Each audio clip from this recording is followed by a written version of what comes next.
Good morning friends.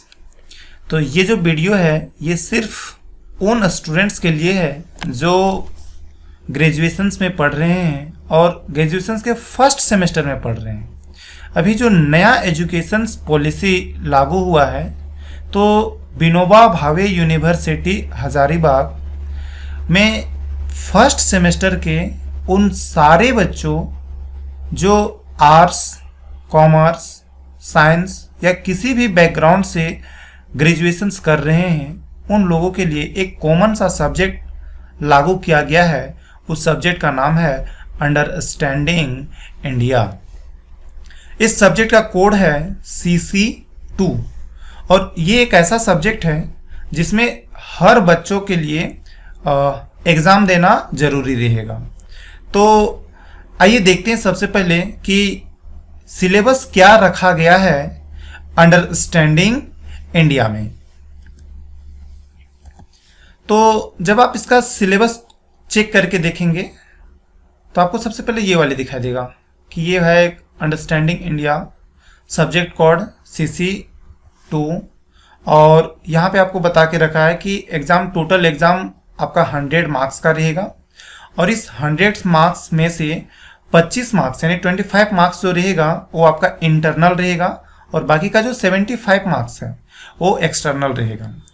तो ये semester internal exam के बारे में बात कर रहा है कि आपके इंटरनल में ये जो टोटल 25 मार्क्स का जो एग्जाम होगा ये तो आपका कॉलेज लेगा और कॉलेज में जैसा पढ़ाई हुआ रहेगा उसके अकॉर्डिंग आपको ये नंबर मिलेगा।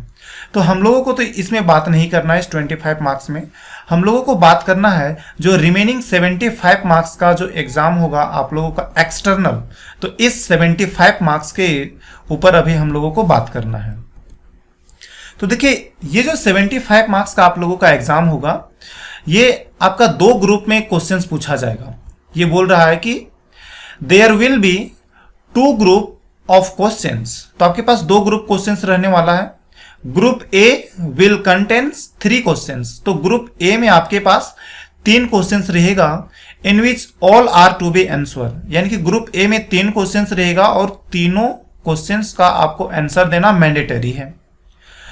Questions number 1 will be very short answer types. तो क्वेश्चन नंबर 1 जो रहेगा ना वो आपको बहुत शॉर्ट आंसर में देना है, यानी कि लगभग आपको एक क्वेश्चन का आंसर आपको एक लाइन में आंसर देना है। लेकिन आपको ध्यान ये भी रखना है कि नॉट MCQ, ये क्वेश्चन जो रहेगा वो आपका MCQ में नहीं रहने वाला है। Consisting of 5 questions of 1 marks etch, मतलब हर एक क्वेश्चन एक मार्क्स का रहेगा। तो टोटल आपको 5 क्वेश्चंस के लिए 5 नंबर दिया जाएगा। अभी आपको क्वेश्चंस का पूरा फॉर्मेट दिखाएंगे, अभी आप लोग ध्यान से देखते जाइए और समझते जाइए। फिर बोल रहा है questions number 2 and 3 will be short answer type. तो क्वेश्चन नंबर 2 और क्वेश्चन नंबर 3 जो रहेगा आपका ग्रुप A का वो शॉर्ट आंसर टाइप्स का रहेगा और इसका जो आपको आंसर देना है ऑफ 5 मार्क्स इच, यानी कि आपके पास जो 2 क्वेश्चन रहेगा क्वेश्चन नंबर 2 और क्वेश्चन नंबर 3, ये दोनों का दोनों क्वेश्चंस को सॉल्व करने के लिए आपको 5-5 मार्क्स करके दिया जाएगा। यानी कि क्वेश्चन नंबर 2 आप सॉल्व करेंगे तो आपको 5 मार्क्स मिलेगा और फिर क्वेश्चन नंबर 3 को सही सही सॉल्व करेंगे तो फिर आपको 5 मार्क्स मिलेगा। इसी तरीके से वो group B will contain descriptive type. तो ग्रुप B जो रहेगा ना वो आपको लॉन्ग आंसर टाइप्स रहेगा, आपको लंबे चौड़े बढ़ा चढ़ा करके लिखना है। 7 क्वेश्चंस ऑफ 15 मार्क्स इच। इस ग्रुप B में ना आपके पास टोटल 7 क्वेश्चंस रहने वाला है, out of which any 4 are to be answer. तो आपको 7 क्वेश्चंस में से किसी 4 क्वेश्चंस का ही आंसर देना है। लेकिन यहाँ पे एक और बात बोला था कि 15 मार्क्स इच, यानी हर एक क्वेश्चन जो रहेगा ग्रुप B का वो 15 नंबर के लिए रहेगा। तो पहले ना आप इसको समझ लो कि एग्जाम में किस तरीके से यहाँ पे क्वेश्चंस आएगा। तो ये रहा ग्रुप A, आप इस जगह पे देखते जाएंगे ये ग्रुप A। तो ग्रुप A में आपके पास 3 क्वेश्चन रहेगा। तो सबसे पहले आएगा क्वेश्चन नंबर 1।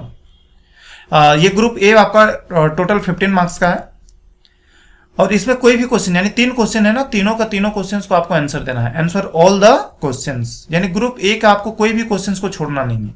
तो देखो पहला क्वेश्चन ग्रुप A का जो पहला क्वेश्चन रहेगा इसमें इन टोटल आपके पास 5 क्वेश्चंस रहेगा, यानी कि ग्रुप ए का पहला क्वेश्चन में भी 5 क्वेश्चन रहेगा, A B C D E, ये पांचों का पांचों क्वेश्चंस आपको शॉर्ट आंसर टाइप रहेगा, बस आपको एक लाइन में आंसर देना है, कुछ इस तरीके का रहेगा, ठीक है, लेकिन ऑब्जेक्टिव नहीं रहेगा। अब एक क्वेश्चंस के लिए आपको 1 मार्क्स मिलेगा, तो टोटल 5 क्वेश्चंस है, आपके पास टोटल 5 मार्क्स मिल जाएगा। अब आप जाएंगे क्वेश्चन नंबर 2। क्वेश्चन नंबर 2 जो रहेगा वो थोड़ा सा इससे बड़ा क्वेश्चन रहेगा, जो कि 5 मार्क्स के लिए पूछेगा, शॉर्ट आंसर टाइप, ठीक है। क्वेश्चन नंबर 2 जो रहेगा वो शॉर्ट आंसर टाइप रहेगा और आपको ये एग्जाम में 5 नंबर के लिए पूछा जाएगा। और ग्रुप ए में ही एक और क्वेश्चन आएगा, यानी कि क्वेश्चन नंबर 3, ये भी रहेगा शॉर्ट आंसर टाइप और ये आपके एग्जाम में 5 नंबर के लिए पूछा जाएगा। तो आई थिंक ना अब आप लोगों को समझ में आ रहा होगा कि ग्रुप ए में टोटल 15 मार्क्स का क्वेश्चन है, जिसमें से 1 2 3 करके 3 क्वेश्चन रहेगा। क्वेश्चन नंबर 1 में 5 क्वेश्चंस अलग से रहेंगे, छोटे छोटे क्वेश्चन, हर एक क्वेश्चन के लिए आपको 1 नंबर दिया जाएगा, 5 क्वेश्चन सॉल्व करेंगे, 5 नंबर मिल जाएगा। Question number 2 short answer question रहेगा, इसको आप सॉल्व करेंगे सही 5 मार्क्स मिलेगा। और इसी तरीके से क्वेश्चन नंबर 3 को जब आप सॉल्व करेंगे तो ये भी आपको 5 मार्क्स के लिए देगा। अब देखते हैं कि ग्रुप बी में किस तरीके से आएगा। तो आपको ये जो एक्सटर्नल एग्जाम है वो टोटल 75 मार्क्स का है, तो 75 मार्क्स में से तो 15 मार्क्स ग्रुप ए से पूछा, तो जो रिमेनिंग रह गया ग्रुप बी में, तो ग्रुप बी से जो रिमेनिंग क्वेश्चन है वो आएगा, यानी कि रिमेनिंग मार्क्स आपके पास रह गया 60 मार्क्स, 15 नंबर का ग्रुप ए से और ग्रुप बी से रहेगा 60 मार्क्स का, तो दोनों को जोड़ेंगे तो आपका 75 मार्क्स आ जाएगा। अब देखो ग्रुप बी के अंदर ना आपके पास 7 क्वेश्चंस आएंगे और ये सातों का सातों क्वेश्चन जो रहेगा वो लॉन्ग आंसर टाइप रहेगा, यानी कि आपको 4 पेज 5 पेज 6 पेज इस तरीके से करके आंसर देना पड़ेगा। तो 7 क्वेश्चन में से सातों का आंसर नहीं देना है आपको, 7 में से किसी भी 4 क्वेश्चंस का ही आंसर देना है और हर एक क्वेश्चन जो आपका सही रहेगा, आपका आंसर सही रहेगा, तो उसके लिए आपको 15 मार्क्स मिलेगा। देख लो, तो ये आपके पास ग्रुप नंबर बी में टोटल 7 क्वेश्चंस रहेगा और 7 क्वेश्चंस हर एक क्वेश्चंस 15-15 मार्क्स का रहेगा। लेकिन ध्यान रखना है कि आपको सभी को सॉल्व नहीं करना है। Answer any 4 questions out of 7, 7 में से किसी भी 4 क्वेश्चंस को ही सॉल्व करना है, ठीक है। तो आई थिंक अब आप लोगों को एग्जाम का पैटर्न पता चल गया हुआ कि ये जो अंडरस्टैंडिंग इंडिया नाम करके जो बुक है, इससे जो आपका क्वेश्चंस आने वाला है वो कुछ इसी तरीके का पैटर्न में आएगा, ठीक। अब थोड़ा सा हम लोग समझ लेते हैं कि इसका सिलेबस क्या है, आखिर हम लोगों को क्या क्या चीज पढ़ना रहेगा। तो सबसे पहले आप देखेंगे इस कोर्स आउटलाइन में, तो ये बोल रहा है कि बैकग्राउंड ऑफ इंडियाज कल्चर, तो भारत के कल्चर के बारे में आपको थोड़ा सा पढ़ना है। Growth and development of Indian education and literatures, तो भारत में शिक्षा का किस तरीके से डेवलपमेंट हुआ है, किस तरीके से विकास हुआ है, लिटरेचर यानी साहित्य का किस तरीके से विकास हुआ है भारत में, इसके बारे में भी थोड़ा सा देखना है। Leaders of India's freedom struggle, तो स्वतंत्रता सेनानी हैं, कुछ आपको स्वतंत्रता सेनानी के बारे भी आपको अध्ययन करना है। Geographical features of India, Bharat का कुछ भौगोलिक जानकारी भी आपको यहाँ पे रखना है। The people of India, Bharat के लोगों के बारे भी जानकारी रखना है। इंडियन कॉन्स्टिट्यूशंस, तो भारत के संविधान के बारे भी जानकारी रखना है। पॉलिटिकल आइडियाज, कुछ आपको पॉलिटिकल आइडियाज भी रखना है, तो ये सारी चीजें देखना है। और लास्ट में देखो एक और चीज, a brief introduction of life and ideas of Acharya Vinoba Bhave. देखो आप लोग का ये जो यूनिवर्सिटी है ना, विनोबा भावे यूनिवर्सिटी, ये इसी के नाम पर स्थित है ना, इसी के नाम पर ये विनोबा भावे यूनिवर्सिटी डेवलप किया गया है। तो आपके लिए ना ये क्वेश्चन तो सुपर डुपर इंपॉर्टेंट हो जाएगा। अगर आप यहाँ से कोई भी क्वेश्चन नहीं भी करके जाते हो, लेकिन एटलीस्ट इस चीज को जरूर से आपको पढ़ के जाना है। Brief introduction of life and ideas of Acharya Vinoba Bhave, तो विनोबा भावे के बारे आपको ब्रीफ में, बहुत ज्यादा डिटेल में नहीं, लेकिन संक्षिप्त में आपको इसके बारे में पढ़ के जाना है, ठीक है। तो देखते हैं कि सबसे पहले अंडरस्टैंडिंग इंडिया में जो चैप्टर नंबर 1 है, इस चैप्टर नंबर 1 में आपको 2 चीज के बारे पढ़ना है। एक तो पढ़ना है हड़प्पन सिविलाइजेशंस एंड वैदिक एज, तो हड़प्पा सभ्यता के बारे आपको यहाँ पे पढ़ना है और साथ ही साथ वैदिक युग के बारे भी पढ़ना है। और थोड़ा सा आप लोग देखेंगे तो धार्मिक में आपको ये सारी चीजें पढ़ना है। धर्म के बारे Buddhism, Jainism, Sanatan and Islam, यानी कि आपको बुद्ध धर्म के बारे भी पढ़ना है, जैन धर्म के बारे भी पढ़ना है, सनातन धर्म के बारे भी पढ़ना है। देखो सनातन धर्म को हिंदू धर्म बोलते हैं। और साथ ही साथ आप लोगों को इस्लाम वाले को भी पढ़ना है, यानी इस्लाम धर्म को भी पढ़ना है।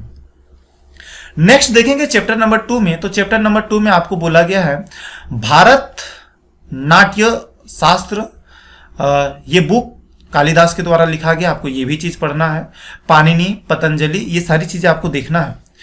तक्षशिला, नालंदा, विश्व Bharti, BHU, AMU, IIT, IISC, IIMS, ये सारी चीजें का डेवलपमेंट, यानी शिक्षा का जो जिस तरीके से विकास हुआ है ना, हमारे पुराने जमाने में तक्षशिला हुआ करता था, नालंदा यूनिवर्सिटी हुआ करता था, और फिर अभी अगर मॉडर्न आ जाइएगा तो मॉडर्न में आपको अभी IIT दिखता है, एम्स दिखता है। तो ये सारी चीजें का किस तरीके से डेवलपमेंट हुआ, इसके बारे भी आप लोगों को पढ़ना है। चैप्टर नंबर 3 जब आप देखेंगे तो यहाँ पे आपको भारत के स्वतंत्रता सेनानी है उसके बारे पढ़ना है, जैसे महात्मा गांधी के बारे आपको पढ़ना है, जवाहरलाल नेहरू के बारे पढ़ना है, सुभाष चंद्र बोस के बारे पढ़ना है, और साथ ही साथ ना आपको झारखंड के भी फ्रीडम फाइटर्स के बारे पढ़ना है। तो जैसे झारखंड के फ्रीडम फाइटर आप देखेंगे तो ये है तिलका मांझी, सिद्धू कान्हू, बिरसा मुंडा, जात्रा भगत, ये सारे के बारे आपको डिटेल में थोड़ा स्टडी करके जाना है। आप अगर चैप्टर नंबर 4 देखेंगे तो चैप्टर नंबर 4 में आपको क्या बोल रहा है, India on the map of world. तो इस विश्व के मानचित्र में भारत का जो मानचित्र है उसको थोड़ा सा देख लेना है। एंड इट्स नेबरिंग कंट्रीज, तो भारत और भारत के जो पड़ोसी देश है ना, उन पड़ोसी देश के बारे थोड़ा सा पढ़ना है। Physical feature of India including mountains, plateau, plain, coast, island, vegetarian, rivers, soils and climate. तो देखो ये जो कुछ भौतिक फीचर्स हैं उसको भी आपको पढ़ करके जाना है, जिसमें पहाड़ के बारे पढ़ना है, पठार के बारे पढ़ लेना है, समुद्री किनारे के बारे पढ़ लेना है, साथ ही साथ नदी के बारे पढ़ना है, मिट्टी के बारे पढ़ना है, भारत के जलवायु के बारे भी आपको पढ़ना है। इसके बाद जो चैप्टर नंबर 5 है ये है आपका द पीपल ऑफ इंडिया। तो भारत के लोग के बारे आपको जानकारी लेना है, जिसमें रेशियल डाइवर्सिटीज दिया है कि भारत के लोगों को ना कि किस तरीके से कलर के अनुसार से अलग अलग ग्रुप में बांटा गया है। इसके पॉपुलेशंस के बारे पढ़ना है, इट्स ग्रोथ कि भारत में किस तरीके से लोगों का विकास हुआ, डिस्ट्रीब्यूशन किस तरीके से लोग बटे हुए हैं, और माइग्रेशंस भारत के लोग किस तरीके से माइग्रेट करते हैं एक जगह से दूसरी जगह, ये सारी चीजें आपको डिटेल में देखना है। इसके अलावे जो चैप्टर नंबर 6 है वो है इंडियन कॉन्स्टिट्यूशन। तो भारतीय संविधान के बारे पढ़ना है। तो भारतीय संविधान में आपको बहुत सारी चीजें नहीं पढ़ना है, बस 4 चीज दिया गया है। प्रियम्बल के बारे दिया हुआ है, साइलेंट फीचर्स कि ये जो भारत का संविधान है उसकी मुख्य मुख्य विशेषता क्या है उसको देख लेना है। फंडामेंटल्स राइट, तो हम लोगों का कुछ मूलभूत अधिकार दिया गया है, वो कौन कौन सी चीज है उसको थोड़ा सा देखना है। फंडामेंटल ड्यूटीज, तो आपकी कुछ मुख्य कर्तव्य भी हैं, वो कर्तव्य को भी यहाँ पे थोड़ा सा पढ़ के जाना है। पॉलिटिकल आइडियाज, थोड़ा सा आपको पॉलिटिकल आइडियाज भी पढ़ना है, जिसमें पढ़ना है non violence, Satyagraha and social justice. अभी आपका चैप्टर खत्म नहीं हुआ है, इसमें और कुछ चैप्टर्स हैं। ये 2 और चैप्टर रिमेनिंग रह गया है। एक है द इंडियन इकोनॉमी, और द इंडियन इकोनॉमी के अंदर आपको पढ़ना है the Indian economy through the ages, agriculture, industries and trade, transport, life and ideas of Acharya Vinoba Bhave. ठीक है, अ ब्रीफ इंट्रोडक्शन आपको ये बताए थे। इन सारे में से जो सुपर डुपर इंपॉर्टेंट है वो ये वाले हैं, लास्ट वाली चैप्टर। जरूर से यहाँ से क्वेश्चन बनाएगा, 100% क्वेश्चन बनाएगा। तो ये सारी चीजों को ना आप लोग को थोड़ा ध्यान देना है। अच्छा, इसके लिए ना अभी जितने सारे आपको जो सिलेबस दिखाए हैं, इन सारी सिलेबस के लिए आपके लिए रेफरेंस बुक्स कुछ बता के रखा गया है। अगर आप पढ़ना चाहें तो इन सारी बुक्स को पढ़ सकते हैं। तो ये जो इंग्लिश में आपको एक बुक मिलने वाला है A.L. बासम्स का a culture history of India, Oxford university press 1997। तो ये बुक आपको मिल जाएगा, अगर आप गूगल करेंगे ना तो PDF में मिल जाएगा। और आप अगर इंग्लिश में पढ़ने में इंटरेस्टेड हैं तो ये बुक को आराम से डाउनलोड कर सकते हैं। बहुत अच्छे तरीके से और बहुत डिटेल से दिया गया है, आपके लिए बहुत अच्छा रहेगा अगर आप इंग्लिश को प्रीफर करते हैं तो। ठीक है, इसके अलावा यहाँ पे सारे बुक्स का नाम दिया हुआ है कि राइटर्स के साथ, कि आपको जो कन्वीनियंट लगे उसको आप आसानी से पढ़ सकते हो।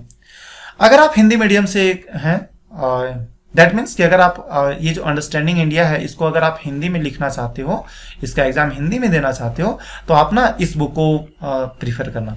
अद्भुत भारत A.L. बासम के द्वारा, तो हिंदी में लिखा हुआ है, बहुत सुंदर सा है। और आपको ये भी बुक पढ़ना पड़ेगा, भारत की संस्कृति के 4 अध्याय, रामधारी सिंह दिनकर के द्वारा, ठीक है, तो ये भी बुक आप पढ़ सकते हैं। भारत की संस्कृति की कहानी, डॉक्टर भगवत शरण उपाध्याय, राजपाल एंड सन्स, ये भी बुक आप पढ़ सकते हैं।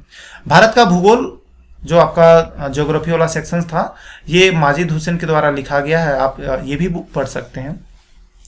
तो ये सारी की सारी चीज़ें हम लोग बात कर लिए हैं कि क्या क्या सिलेबस है, एग्जाम में किस तरीके से क्वेश्चंस पूछा जाएगा, और साथ ही साथ सिलेबस भी देख लिए और कुछ कुछ बुक्स के बारे में भी आपको बता दिए। तो अगर यदि आप लोग ये चाहते हो कि मैं जो ये जो सिलेबस है, सिलेबस के ऊपर वीडियोस बनाऊं, तो आप कमेंट बॉक्स में बता सकते हैं, मैं आप लोगों के लिए वीडियोस बना करके दे सकता हूं, साथ ही साथ PDF भी प्रोवाइड करवा सकता हूं।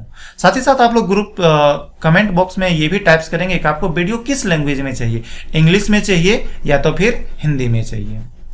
उम्मीद करता हूं आप लोगों को अच्छा लगा होगा और ये आप लोगों को एग्जाम में हेल्प करेगा। Thank you.